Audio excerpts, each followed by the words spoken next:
আর মনিব তার কুকুরকে যতই লাথি মারুক আবার সে দৌড়ে মনিবের পায়েই আসে। কি ঠিক বলেছি না মিস্টার মাহিম?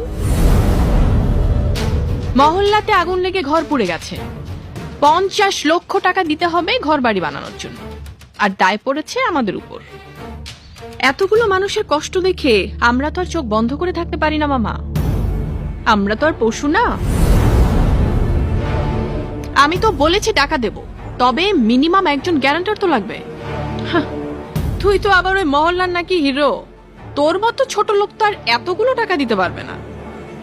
পারবে শুধু আমাদের মতো ভদ্রলোকদের পেছনে রাস্তার কুকুরের মতো ঘেউ ঘেউ করে ডিস্টার্ব করতে।